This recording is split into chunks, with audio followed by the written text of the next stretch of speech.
Welcome to the Fire Podcast. We're delighted to have you, Bart. Couldn't be more excited. Have met you for the first time today.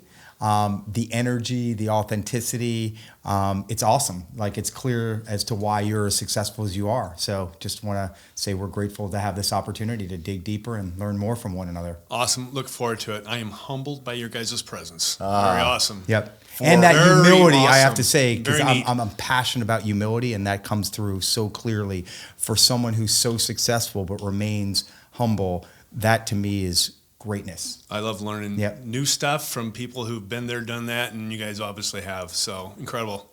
How long have you been in the business? It's going on 14 years. 14 years. Yeah. I had to stop you complimenting us because Bart's been in the business 14 years and did 220 deals last year. Yeah. Last year Wow. last year's a tough year. Yep. Was it less than the year before, or you managed to even climb? We climbed probably, I think we did like 180, 190 the year before. Wow. Is 220 the best year you've had? Yes. Okay. So far. Okay. So far. Yes, See? I Look at don't that. like to rest on that. Perpetually raise the bar. Yep, Right?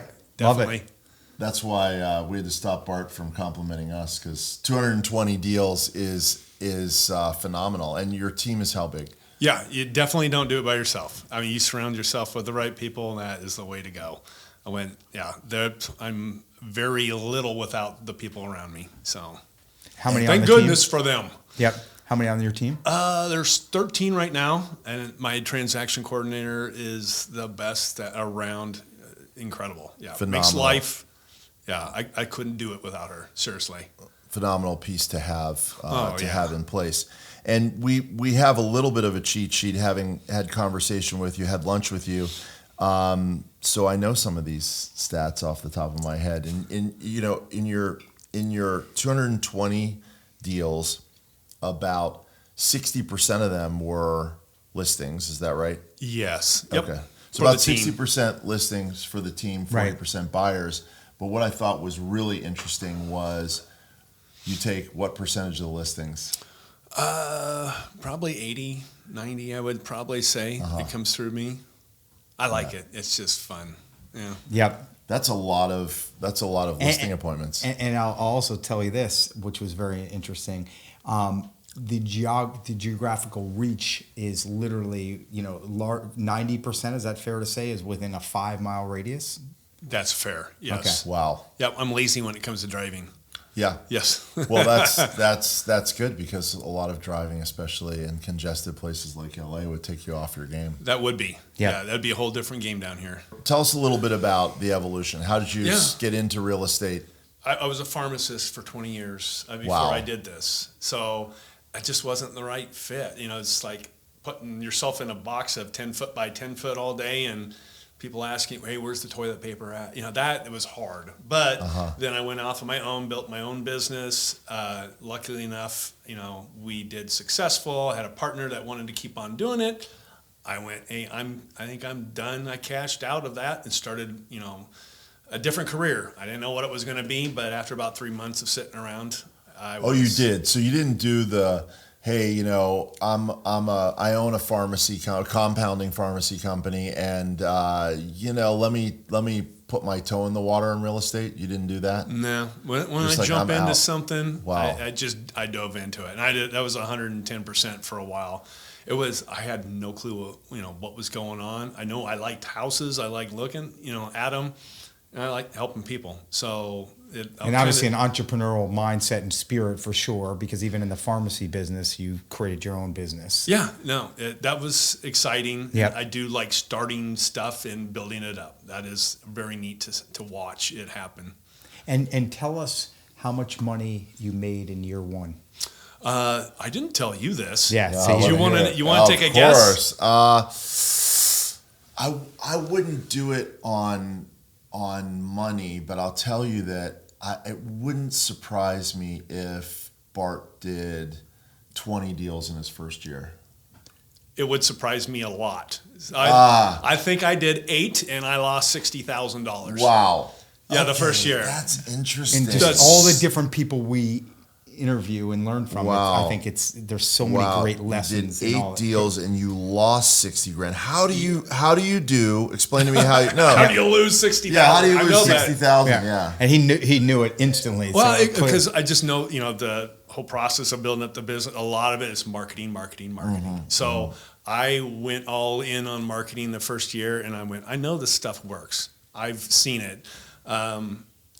I have a friend that was probably mentoring. He was the most successful agent well, that's for good. probably 20 years in Bakersfield. Yep. But Wow. he's since checked out of the business, retired, developing over at the coast. But it's a lot of his same techniques, and he was a very driven person. I just kind of put it into our thing. Probably the best advice he ever gave me was when I got my license. I said, "Hey, can I be your buyer's agent?" He goes, "Well, I'm going to be checking out of the business, and if you want to do good, don't be my buyer's agent right off the top. Just go out and do it yourself, and you can develop from that." So that was probably the best favor he didn't do for me, is hire me on as that. Give me a little more background. So, what year did you go to Bakersfield, and then how long were you there before you started in real estate? Because I do think it's interesting to see how integrated he was into the community. Yeah, I probably moved there from Iowa in '91. Okay. And then probably 2009 or so Right. is Right. when So- I started getting my real estate license. Right. And it was hard to be going against everybody that grew up with high school Sure. buddies Yeah. there, Sure. well ingrained in the community.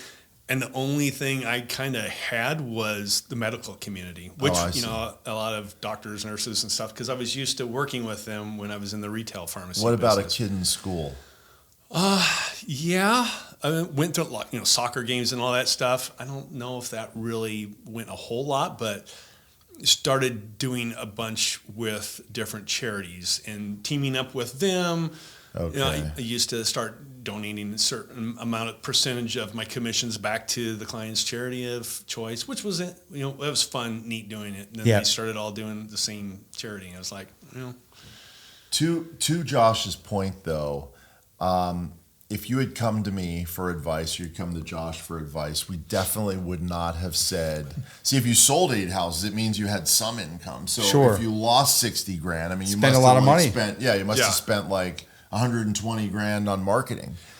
And I would have said, don't do it. Right. if I would have done Lead it over with right revenue. now, I would not have done it. Okay. That way. I would have said, let me be a buyer's agent. Right. Let me Okay. know what's going on Okay. here. Because I was on an island by myself, it felt like. Yep. And it was just learning everything by hits and misses. And I was like, this is tough. Not having better way. a mentor, not having someone feeding you leads. Yep.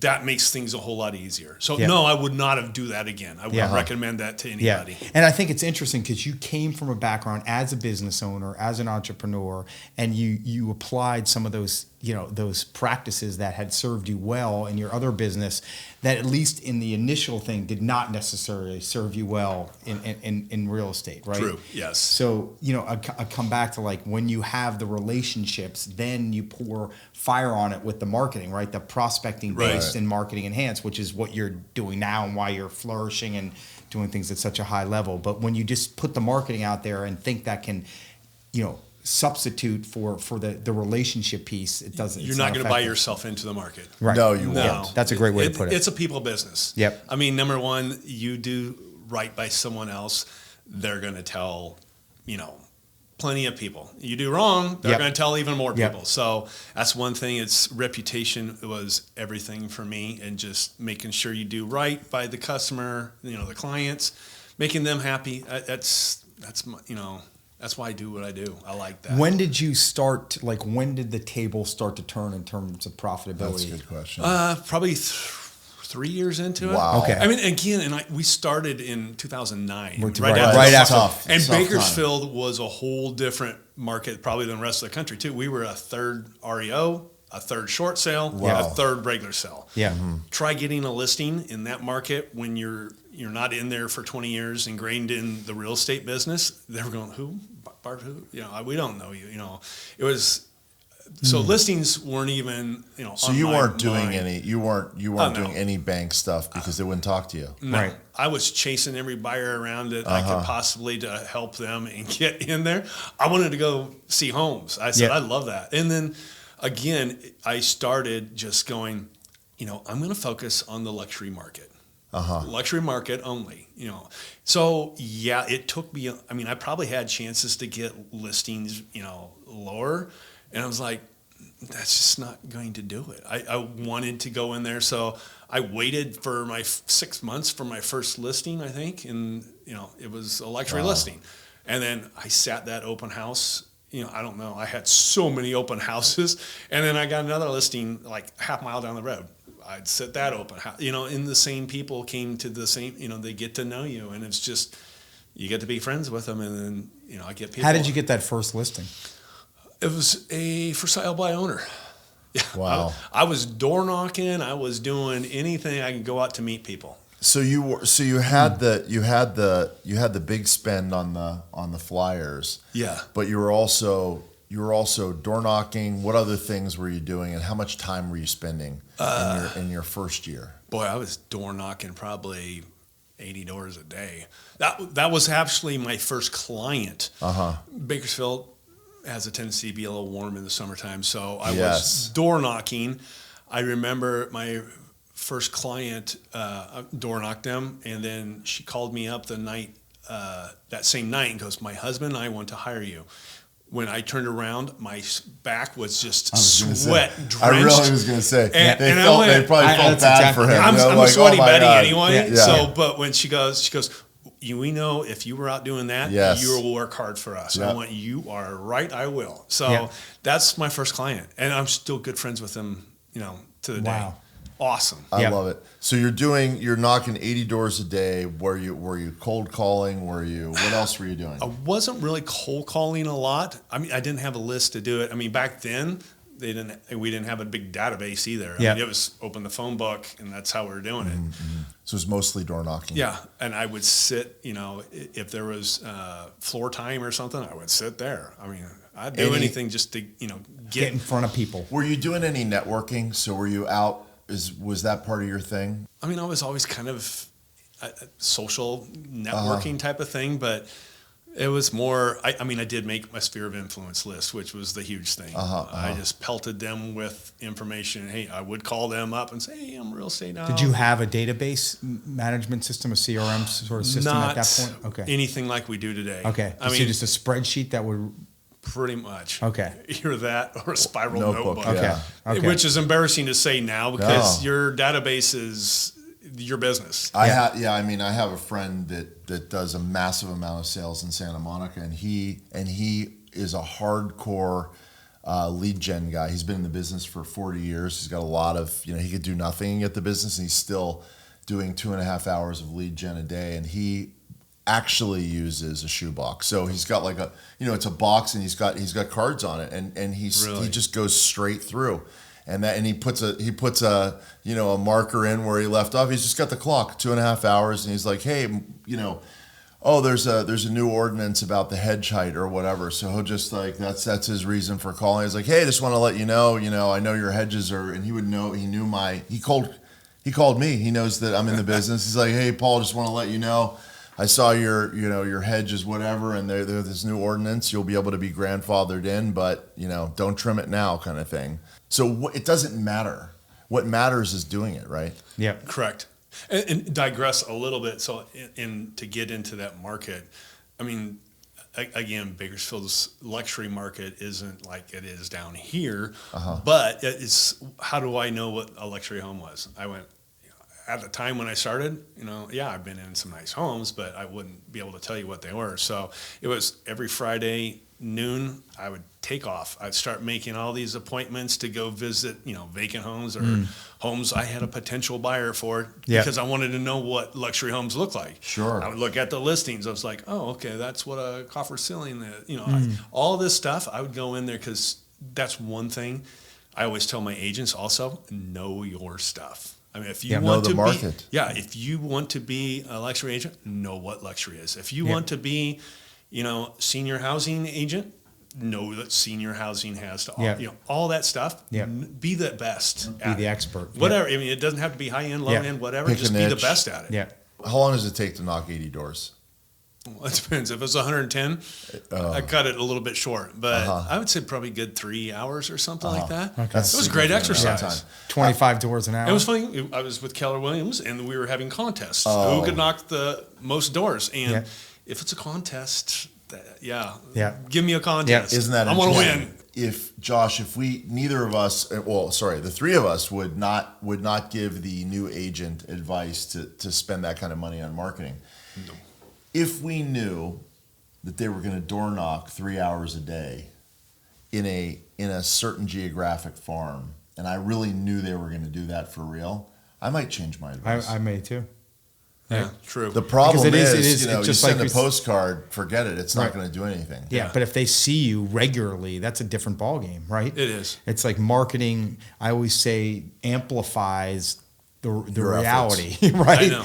What, so. My wife goes a little crazy when I start talking about the marketing expenses, but yeah, you can't get away from me. I'm Yeah. on TV commercials. I'm on the grocery cart, in the store. I get my friends taking selfies with me, when they're shopping. And I'm watching what you eat. That's why I like those. And you're having fun with Yeah. it. I do. Yeah, it's fun, but I have a good time doing it.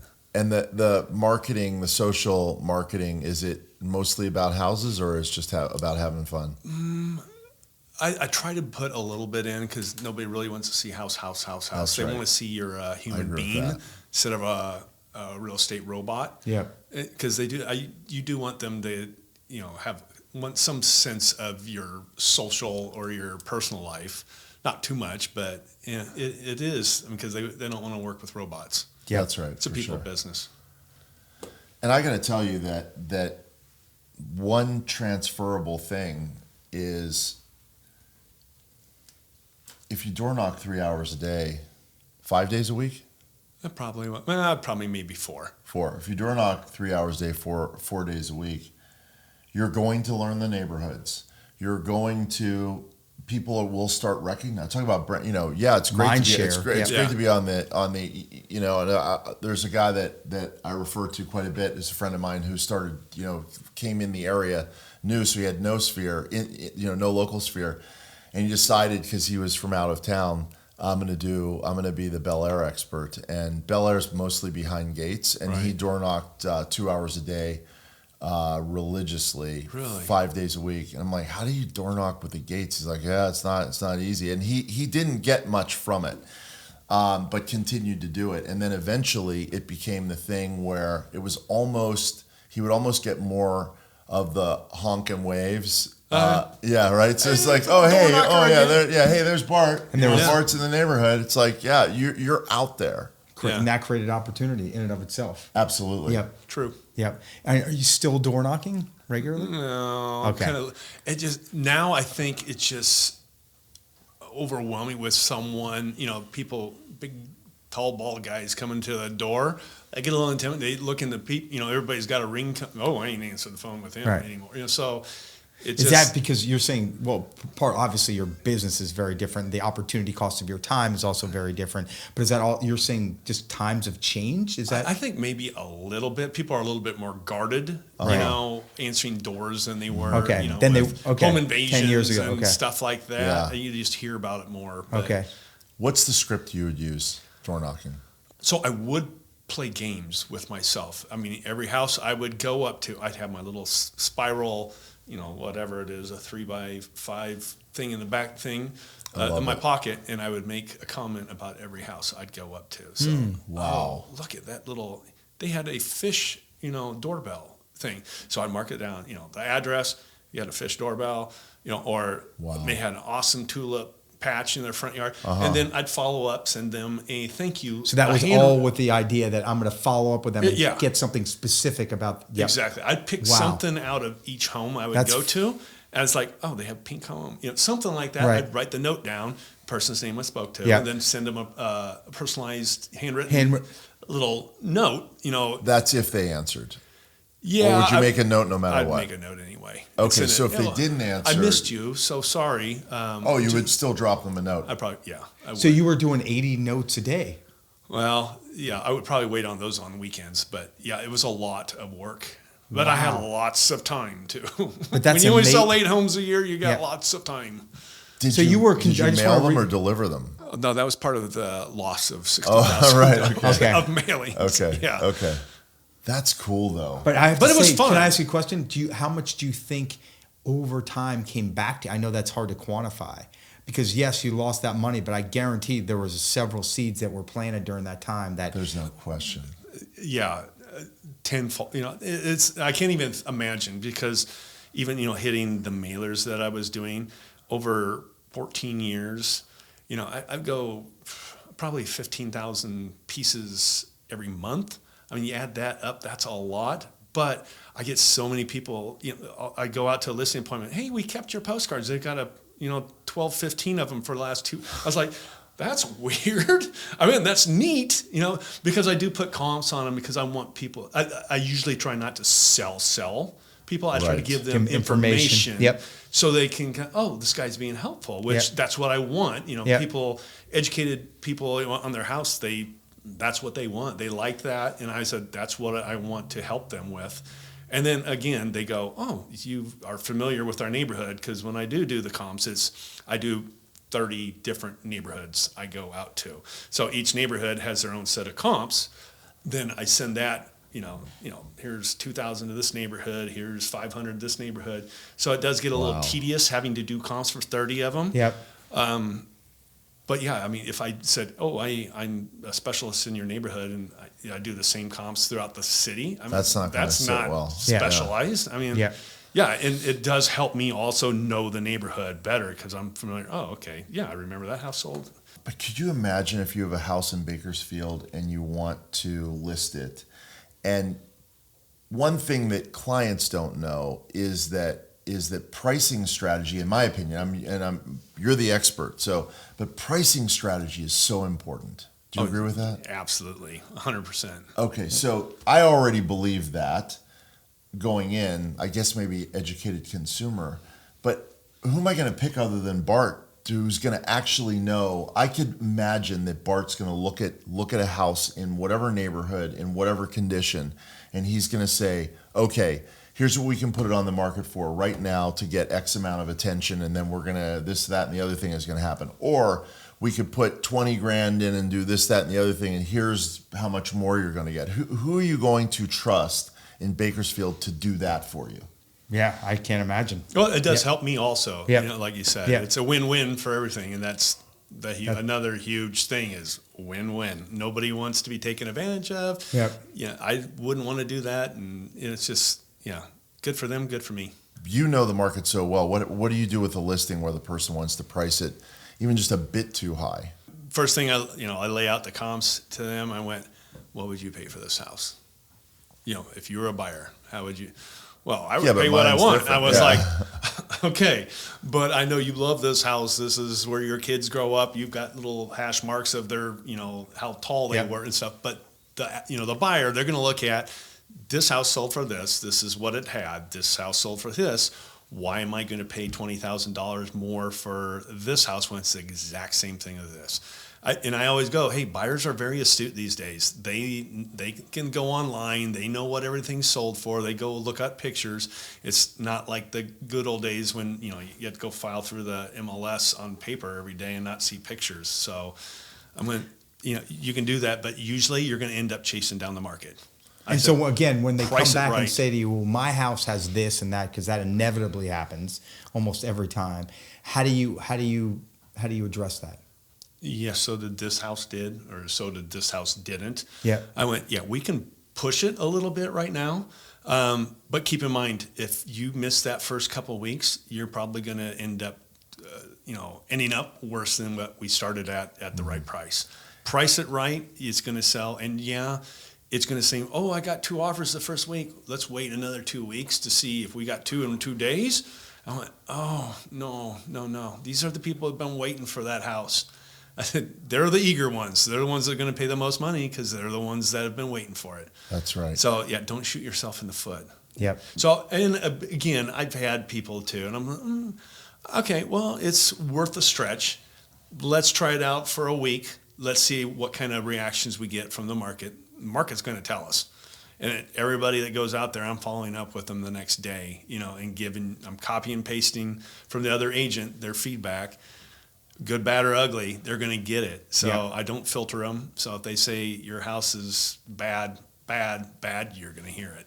So you're really clear about managing expectations. It is. Yeah. I went, if we're not doing this, this is the time frame. Yep. If we don't get something by this amount of time, we're going to reduce the price. Yeah. Rarely have I ever feel like I failed at selling a house before that it wasn't I took an overpriced listing. And those, they bug me.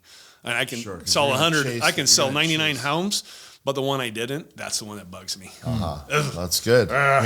Taking pride in that. If conversely I said to you, hey, I trust you, and let's say, what's an average price point? In Bakersfield, for a regular home, probably 4-ish. Oh, let's go but still within the range of, let's say it's 600,000. Is that okay? So if I do the opposite and I say, hey Bart, I'm going to let you're the expert. I'm going to let you do whatever you're going to do. And you look at all the comps and you go, you know what? I believe this house will sell for 610. Where do you price it?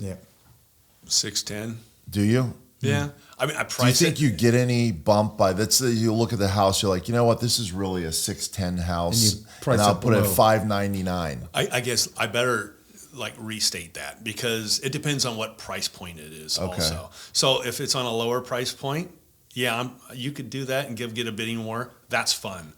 This is going to be the most fun experience you're going to have when you have 5 offers on it. So if you look at a house now, if the average price is 400, you look at a house and you go, you know what, this one really should sell for 375. Let's go ahead and put it out at a little lower. That price range in Bakersfield, highly, highly competitive. Absolutely. Right. So if I price it at that where I think it's going to, that's when it's going to get bid up. So you don't need to go below. I price it where I think it should sell, and if it creates a bidding war, awesome. But that's usually what my thought process is on that. What advice are you giving to a seller to make their house stand out? So now I'm right in the middle, or so not at where there's. I get at the entry level price. There's always so much compression, or right now at least. You go maybe a little higher, so it's still very affordable. How do I make that house that sort of looks like everybody else's stand out? Do you generally recommend painting? Do you tell them to get their stuff out to make it look less cluttered? I have a stager that comes in, and it's something I pay for, and it's not a full staging; it's a consultation that she'll go out there, spend an hour with them, and just take the checklist, 4 pages. This is what I would do in a perfect world. And again, I usually tell the clients, this is usually an 80-20 rule, 90-10. You can get 80% of this done with 20% effort. Go for it. Or I've had people to do a whole 100%, and then they end up shining. But getting it top shape, ready to rock and roll, turnkey, that's huge. This makes a big difference. It does. Yeah. And it takes me out of being the bad guy because I play good cop, bad cop. Yep. I'm the good cop because I don't have anything bad to say about your house. Yep. And they're going oh, well, yeah. The stager says. The stager's the one, and she's the professional because I know what I'm good at and what I'm not. Yep. I'm not a good stager. Yeah. The stager says. Yeah, it is. So I let her be the bad cop all day long. Yeah, which is good. When a client asks you, why should I use Bart Tipton? What's your unique value proposition? Right here. No, I'm just kidding. We were sold, so. No. I know. We're like, and it's not because I have long flowing locks of hair. Like me. So, right? Yep. yes, great minds think alike. Yeah. Paul, I know you're good. You're still awesome. But, the big thing is just as far as expertise in the market, marketing has always been a really big passion for me. Communication is another huge thing. So it's not like you're going to get someone pop a sign up in the front yard and not hear from them until you get an offer. It takes both ways to help sell. It's a communication. We have to stay in touch. What can we do better? What are we looking for? That's a huge thing. Quality of, pictures and marketing and all that stuff. That stuff I do not scrimp on. Yeah, I could get away with a whole lot cheaper stuff, but if I'm selling a big home, I don't want half done. I want my best chance to get the most money, and that's me. That's where I've always wanting to excel. Like we were talking about, you're kind of competitive. I've just, can I do different than everybody else is doing? So, and again, Bakersfield's a little bit back, besides LA marketing and stuff like that. But when I started, there wasn't a lot of, night photography, there was a lot of flip phone marketing and all that stuff. Yeah, spraying the water down on exactly. Yeah. I did that before too. I was out there doing it in 100 degrees, and then it would dry up before the photographer. You have to take a photo real quick. And the photographer wouldn't get out there in time. I had to redo it, and I was like, okay, thank goodness for Photoshop now. But that was a tough one. In 110 degrees, I was out there sweating with driveways. But I do what it took to make them stand out and do better. We got sort of the way through it on the, because we got hooked on your great, send a note afterwards piece. But if they answer the door, what are you saying? I mean, biggest thing, when I was starting out, I just wanted to introduce myself. If you ever come across any questions that you have, I'm more than happy to be your resource. Again, just there for help, any questions. I want to be that person. So it's like, I want to be the go-to. Hi, hello. Oh, okay, yes. Hey, Paul. Hey, beautiful home. I love your front hardscaping. It's incredible. Just want to introduce myself. I'm Bart Tipton, local real estate agent. I live in the area because that's where I started most of my door knocking. I just spread out from my own house. But I would love to be your go-to person if you ever have any questions. And then just start organic talking. If it creates this, a certain conversation, go with it. I love learning stuff about people too. That's one thing when I go into like listing appointments, I'll go, I'll notice, a flag, I'll notice, a certain degree on the wall. And then I always like, because I love knowing people's stories. Everybody's got a really cool story. It's neat learning where people come from, why they do what they do. So it's asking questions and listening, right? It is, because there's not very many really boring people that don't have a story to tell. I said, that's neat. I just learned this about this person. They did this. They had a second career. You're worried about bothering people, or you knocked at the wrong time, or they're going to be a jerk to you, or at that time, no, I didn't worry about it. I wanted to know as many people as I possibly could. Was there a particular time of the day that you would try to? Probably mornings. Okay. Yeah. 5 o'clock in the afternoon. Yeah. That probably wasn't going to happen. So, but 9 o'clock, 8, 9 o'clock, I was getting ready to rock and roll. Yeah. So we got a great comment from the Peanut Gallery, which is your lovely, amazing wife. And she said, while you really care about clients and making a difference, that you're not bothered by the possibility of catching somebody at the wrong time or whatever. So it's not holding you back. Or quote unquote being rejected. 100% respectful to them, obviously. I'm not going to be knocking at 6 o'clock in the morning. But rejection, that's part of the business. If you don't get any business if you don't ask for it either. So it would be hard just sitting there waiting for people to come to me. That's probably not, you got to go out and get it. Also, that's the problem with the postcards that the three of us would say don't send the postcards, because you send so many postcards out, you expect the business to come to you. It's not going to happen. I just I work with a lot of realtors, and I just met with a realtor he's great, and he also has a great business, but he wanted to start farming a new area or whatever, and he's just sending, and he has the money because he's doing great in his real estate business. Right. So he's not starting from scratch, but he's like, I'm gonna start. And I looked at his postcards; are beautiful. He's doing everything. He's adding handwritten notes. He went as far as adding $2 bills. He's like, they're gonna have to call me if I add $2 bills. I'm like, well, did it work? No, and it just was doing nothing. I think so many agents and people are so concerned with how what they do or say is going to be received that they never go and do it. And I think that is a major distinction in mindset on those that achieve at the highest levels. True. And I get it. Not 100% of people are going to like me, but I'm going to be me also. I'm not going to try to fake being me because, if I want them to like me for myself and my own, I guess, what I can bring to help them sell their house or get them a house. But that's going to create a long-term relationship also. Because I'm all about that too. I'm not a one and done. And so it's amazing how many agents go about that. Oh, sold them a house. Great. Okay, where are you going to get the next one? Well, I'm going to work and work and work, and I'm going to go find someone else. Well, no, follow up with this person. This person, they trusted you enough to find you a house. Right. Yeah, they're your best advocate. You do them right, they're going to tell more people. Keep spreading the word like that. And it's so much harder trying to get new people all the time instead of keeping the people that you already have. Yeah. You said play the long game, which is a huge, way I approach life. And that comes back to consistency. And it's hard to be consistent in the absence of authenticity. They go hand in hand. Huh, Yeah. interesting. Right. So I think that I think to me is such a key piece. Sure, that's right. I hadn't thought of it that way, but that does make sense because when you're not being authentic, it takes a lot of energy. It does, yeah.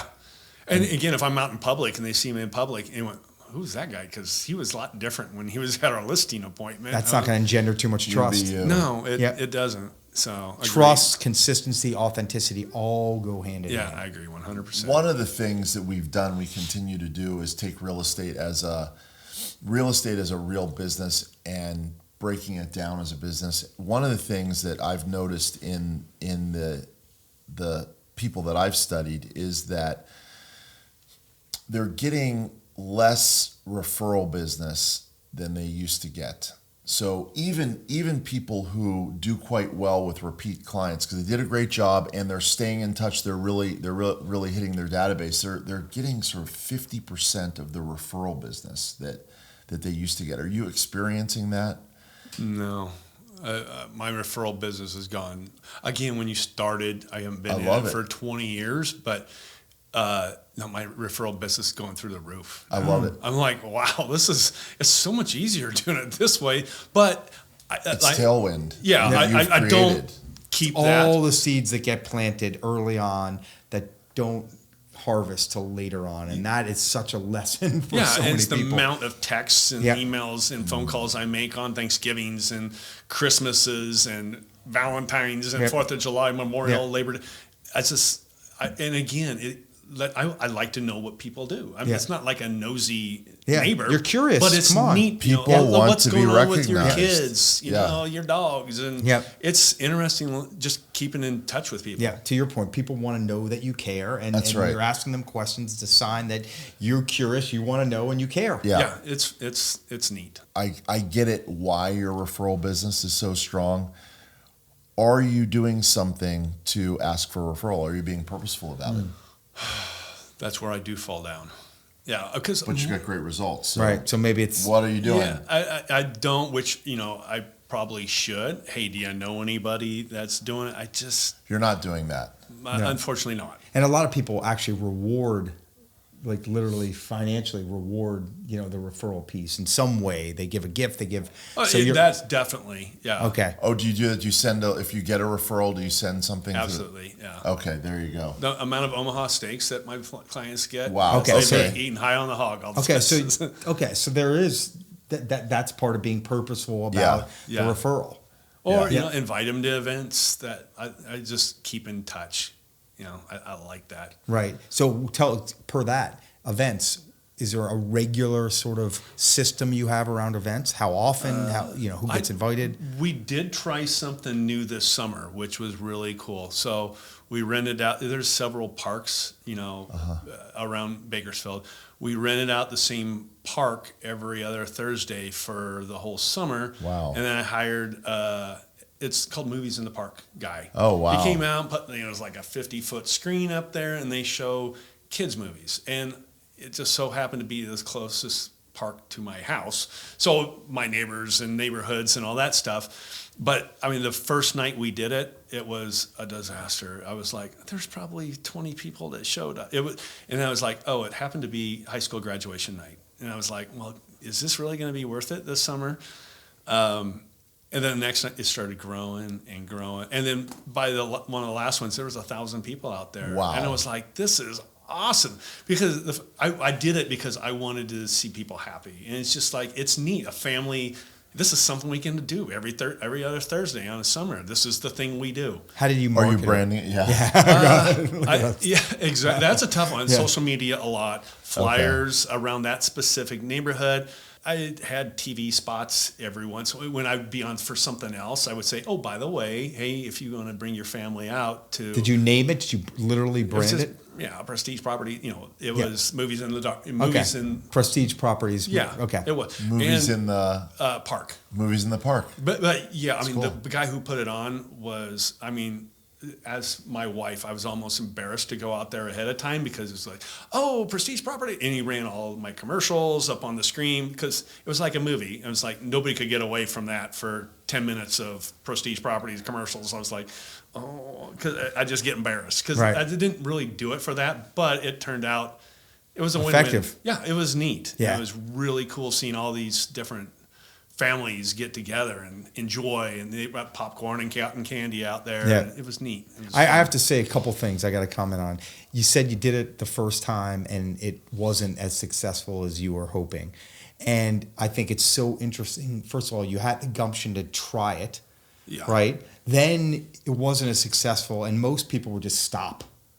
And I think you were like, you took some time to reflect on what I did and how I could have done it better. And then you pivoted and iterated and continued to forge forward more intelligently. And I think that says a lot because we watch so many people, quote unquote, fail and then they stop and they give up.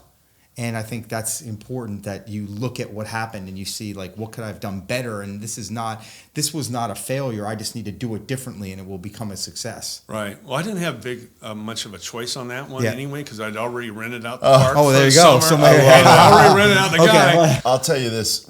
There's authenticity right there. There you go. There's authenticity. Yeah. I interviewed this phenomenal realtor in Jacksonville. It was a woman, CC. It's CC Sells, and have you heard of her? She does some coaching and stuff. Okay, but anyway, so when I was interviewing her, I interviewed her during COVID, and she was doing a lot of client appreciation stuff. That's in her wheelhouse. So for COVID, she hired a professional chef, and they did a cooking lesson, and they gave you all the ingredients in advance to do the cooking lesson, and then they did it via Zoom.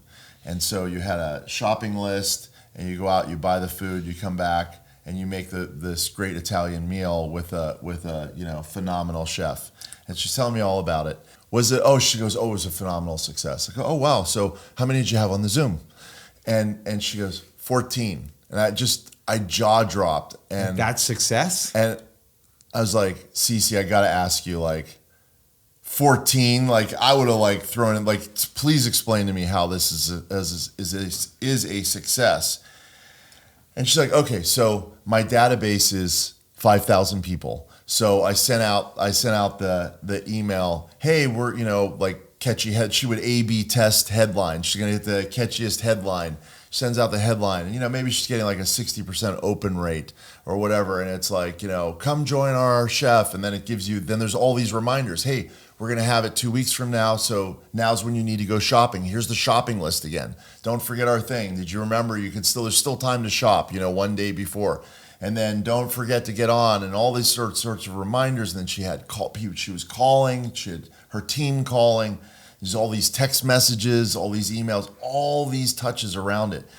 And she was measuring the number of opens she got. She was measuring the number of responses she got, and how many of the hey, Cece, sorry I can't make it, but what a cool idea. Or, oh, you know what, I used the recipe, but I didn't get on the Zoom. It was killer. Even those are very small numbers, way bigger than the 14. And she said to me, I promise you, there are people in the did not open category that I would see out in public, and they're like, hey, thanks for that invite. They didn't even open it because they're like, I don't feel like it, I'm not gonna whatever. Yeah. But they still appreciated it. And you know what? If they don't appreciate it, they don't want it, they'll hit unsubscribe. Yeah, true. Yeah. And so you're getting this she's really doing something of Mind share. contribution. Yeah. She's Yeah, it contributing. It's like, Yeah. oh, wow, what crazy thing is Cece doing, Yeah. next month or whatever. Yep. Yeah. It's big. So we, it's funny. I got a comment. We did a big event at one of our offices earlier in the week, and the team leader down there sent me a couple of different text messages of people that did not show up, both agents in his office and people he was trying to recruit, that recognized, I heard the event was amazing and blah, blah, blah. So it's important to recognize it's not just who shows up, but who saw it and what message Sure. is being Who was put out there. driving by. Yeah. Yeah. Yep. You know what? I don't have kids. I'm not into a kids movie night, but I'm driving by and I saw that. Wow, that's cool. Yeah. My wife can attest to that. That first night, I was like down in the dumps. I was like, gosh, did I do this the right thing? It's just not what I envisioned. But the last nights, and we had 1,000, I was so jacked. Book I it was for like, next year. And it made me feel good that people were enjoying like that. I was Right, like, of course. wow, that was moving for me. Yeah. And you're also, I can tell you're also, it's not just about selling the house. You're having fun with the impact. Oh yeah, that you're having. definitely. It's an avenue to contribute. Yep. It's a platform to contribute. It's just selling a house. I mean, a lot of people can do that, but caring about someone, that's a different story too. That's the long-term thing. Yep. So what's now with the level of success you've achieved, which is extraordinary? What's the future? What's still you're competitive as can be? What's still on the horizon for you? What really motivates you every day at this point? I don't like coming in second. I mean, I always stay ahead. My dad was my coach, my teacher, everything else, and it was driven. It's like go, go, go, go, and it's like, yeah, I just don't like being second. So I'm always looking over my shoulder. But to growth is the huge thing for me. I would love that, and a bigger team. It's just I like that. It just making more of an impact on the community. That's a cool thing too. So I really like that. That's the fun part. When did you achieve number one in the market? When did you start? Certainly, okay, so you spend year one, you're minus 60 grand. Were you like, okay, well, this is the road to number one, or what? I don't think that was I was like, wow, what did I get myself into? Well, you had mentioned to me, share with us what you said. It must have been year one. Okay, so yeah, I was at it was a meeting with a whole bunch of agents sitting around. It was like a Largely new agents. It was, yes, and everybody was going around the table. What's your goal? What's your goal? What do you want to do? Yeah. And 2009, break even. correct? 2009. Yeah, 2009, yeah. And I had, mine was, I want to gross $1 million in sales. Nice. And then all of a sudden, the room, it was laughter. And I remember one specific agent, I still remember his name, it's funny. He was like, are you serious? No way will you ever do that. And I was said like, that. No. Yeah, and I was like, oh, now it's on. So that motivated me. It was gross commission. Yeah. Yeah, so gross commission. It's not $1 million of volume. You mean gross commission? Yeah, Right, yeah, exactly. For sure. Yeah. Gross commission. Like gross commission. Oh, yeah. So now you're in there. You're like, hey, I want to gross $1 million. Yeah, and they're exactly. In 2009, in Bakersfield, anywhere. That was kind of a high standard back then. Yeah. Wow. But was there anybody? There were probably somebody who was grossing $1 million. Maybe. May have at the time. Wow. Like one of the bank-owned agents. See. Yeah. They were doing 200 deals a year by themselves. But yeah, and when they laughed at me, that's kind of a huge motivator. I was like, okay, all right. I'm going to take my P&L from minus 60 to... Yeah. And it took years, but it probably took a good 5, I bet, to get there, type of thing. Yeah. So Wow. First of all, 5 years to $1 million is pretty phenomenal in and of itself, right. But it was today. That was a huge motivation for me. I was like, don't tell me I can't do something. Yeah. My buddy that was door knocking, so it's like, very few and far between, but my buddy that was door knocking, 5 days a week in Bel Air, he had zero business, and he got zero from the door knocking for a very long period of time. And his goal was $1 million GCI. And you know what? He achieved it in about 5 years. It took him 5 or 6 years at a you don't need that many houses. but it still took them the same amount of time, which is sort of interesting. And I'll bet you the two of you are working about as hard. Yeah, when those first probably 6-7 years, there was 60 hours a week was a minimum. Wow. Yeah, it was 60, 70. I was living it. And it was exhausting. What does Gary Keller say? We often overestimate what we can achieve in 1 year and underestimate what we can achieve in 5 years. And that's a pure testament that like almost anything, within some degree of boundaries can be achieved in 5 years if you're extremely disciplined, consistent, purposeful. Sure, that's right. You're a testament to that. Yeah. And it is about like what you say. It's like, it's being very purposeful, being very consistent, loving what you do, which people can feel and sense. Right, and truly caring. Like no one cares what you know till they know you care. And when people genuinely believe you care, they gravitate toward you. And that's how you build trust. And then you follow through on what you say you're going to do. And those things compounded over time, it's gradual. And then all of a sudden, per that, overestimate 1 year and underestimate 5. But most people don't plant the seeds with consistency and purpose. And they never reap the rewards over time. True. And the thing that gets mistaken, which we were doing before, is that Bart comes from the three of us all come from a place of caring, and yet we say, oh, we don't care when we talk about the rejection, but it's really about it's a reframing or a refocus, because I think that is what holds most people back. I was going to say that. I said, I do care. Ask my wife. When I care too. Go ahead. Get a listing that I can get 4 out of 5 listings. That one, I'm like insanely, what happened? Well, or if I'm looking the on key. the MLS, if it's in one of my 2 zip codes that I market to, I'm like, where did this guy come from? Why didn't they call me? I was like, okay, must have been a cousin, must have been a sister-in-law or something. But that's what I tell myself. But it hurts. Yeah. Let me. You tell me if you feel the same. It comes back to like, I don't attach myself to the outcome. Yep. I very much care about outcomes. Oh, yeah. Don't get me wrong. I just, it's all about the process. Did I put my best foot forward? And if I didn't, to what you just said, I'm going to like learn from that. I'm going to like dig in. How can I become better as a result of that? I'm not going to wallow in my sorrow and be a victim about it. I'm going to take it, learn from it, and then move forward with more purpose and more intentionality, going forward. I think so. We do care, and I care what people think. Those that I respect. Exactly. If I do something wrong and someone calls me out on it, I care. Oh yeah. I don't care if someone's criticizing or me for something that has no merit, and right. So I think you share that. I don't think you get very good unless you listen to other people, because you think you're all that all the time. You're not. Yeah, humility for sure. Again. It's like, I'm not against someone calling me up. Hey, you know what? I think we're going to go with another agent on this. I went, okay, I'll swallow my pride and go, hey, yeah, that's awesome. If things don't work out, I'll be here. Just, in conversation, was there something that you did? And because I want to learn what I turned them off on or something like that. Sometimes it's painful to hear. Oh, you're maybe not aggressive enough, or you're too aggressive, stuff like that. I was like, okay, I'll take it in, but I ain't not going to make that, same mistake again. Yeah. Right. And at the same time, balancing that, knowing you're never going to please everyone. We talked about it earlier. Yeah. And that's a fine line. True. Yep. What's your listing presentation look like?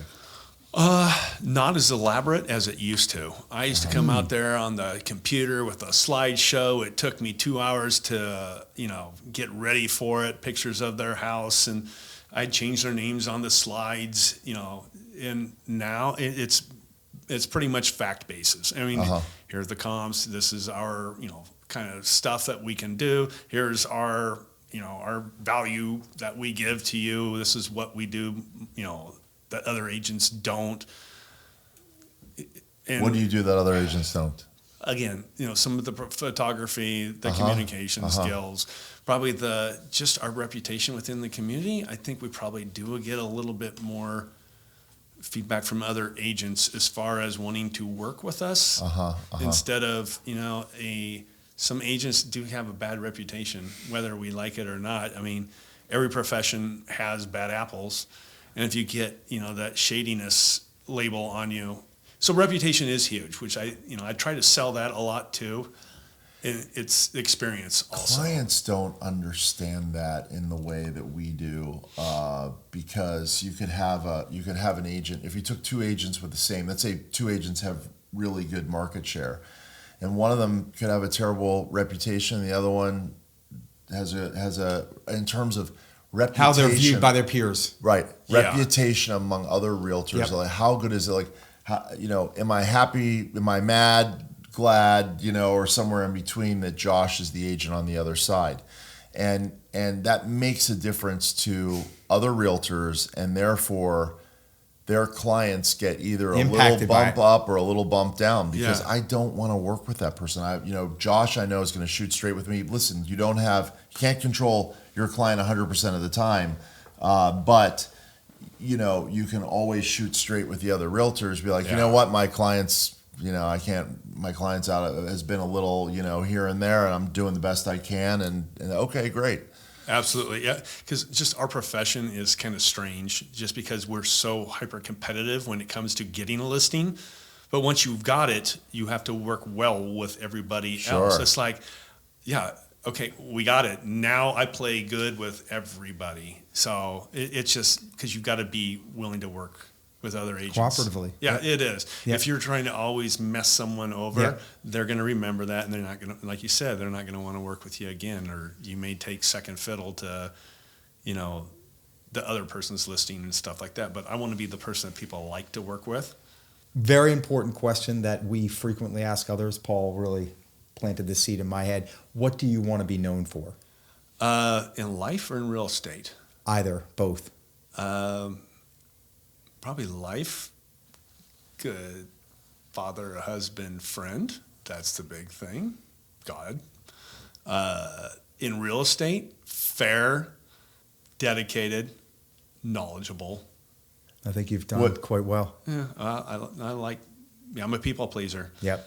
What's interesting is, when Bart, when you said, Yeah, I know. What you're yeah, saying. right, when you said Fa- in real estate or in life, and in life you said father, husband, friend, and then when you said in real estate, you said the things that you said would make you a great father, That's exactly husband, you. and friend. We think alike. Because That's exactly what I thought because you were you Yeah. said fair. Same thing. Yeah, you said Yeah, fair. sure. Right? You said fair, dedicated, honest, knowledgeable, and do right by people. And Yeah. and who doesn't want to have a friend, a partner, a parent that's who they are. Yeah. That's a good thought. Right? All right. They're one and the same. Yeah, that is true.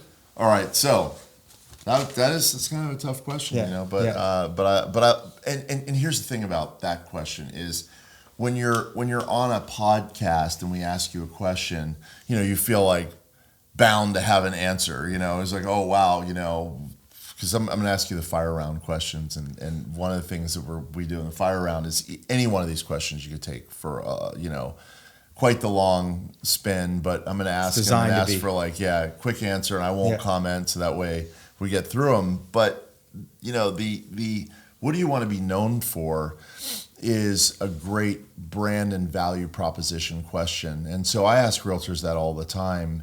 And they're not on the podcast. They don't have to have an answer, and that's okay. It's something to think about. Yeah. Because it does get to what is your brand? What is your personal brand? And that's important to it's important to have an answer for that. You don't necessarily have to have the answer on the spot, but it's a good one to think about. Yep. Yeah, when you guys had asked me to do this, I was like, okay, so what are we going to talk about?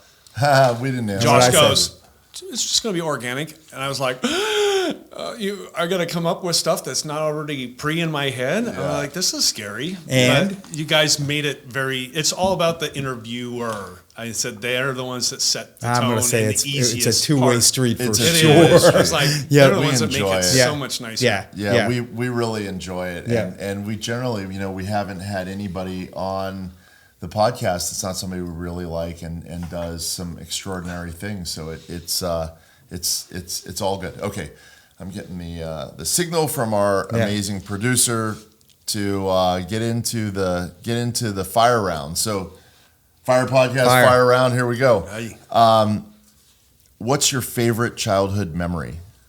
Probably fishing with my family when I was young. Nice. If you could be remembered for one thing, what would it be? Just being a good guy, I guess. That's a tough one. It's very wide range. But How did you meet your wife? Facebook. But we were friends on Facebook, and then I kind of stalked her. I knew she was going to be at a charity event.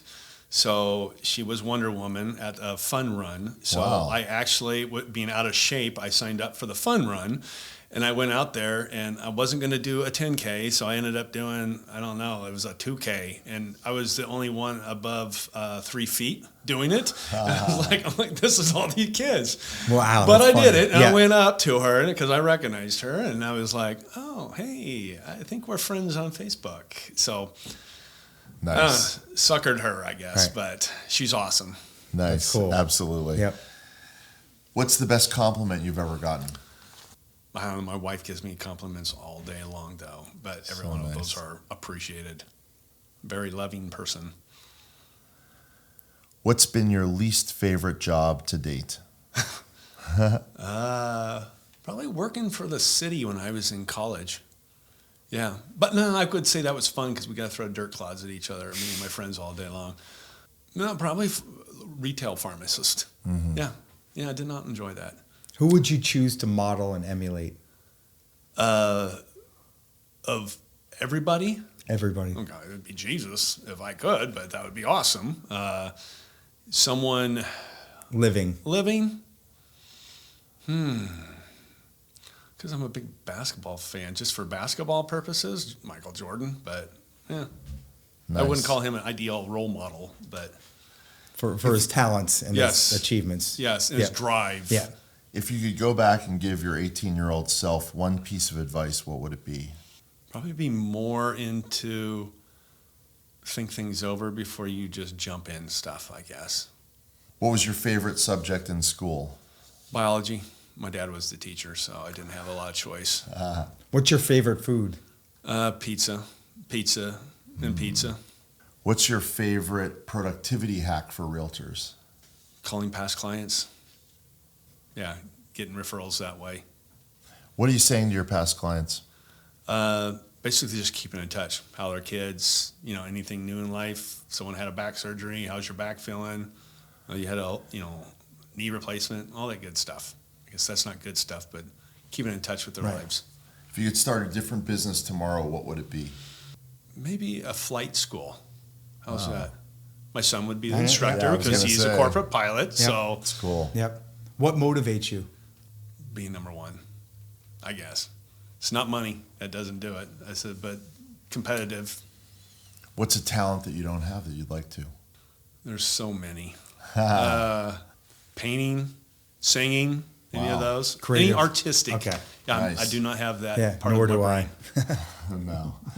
So you go on a hike, kind of a bit of a strenuous hike, climbing up that hill, and you get to the very top and you look down, and there's your wife, your kids, your people on your team, your community, all below, and you shout one thing. What do you shout? Probably I love you. I mean, all of those people, yeah, it is. You don't get there with help from other people either. So, although my wife would beat me up to the top of the mountain anyway. So I was thinking, how's this going to work? Because she's better shape than I am. So And you're in good shape. Yeah. Very cool, man. Love, again, the passion, the authenticity, the sincerity. It's cool and it's motivating, and people Absolutely. gravitate toward that. it was so. great meeting you Yeah, guys. It yeah. was incredible. Yeah. Wow. Thank you Awesome. so Big much. time. Yes. Yeah. Thank you for Really, coming all this way. really appreciate you Yeah. coming and visiting with us. It's going to make for a great and motivating show. Learned a lot. Yeah. Likewise. Very nice.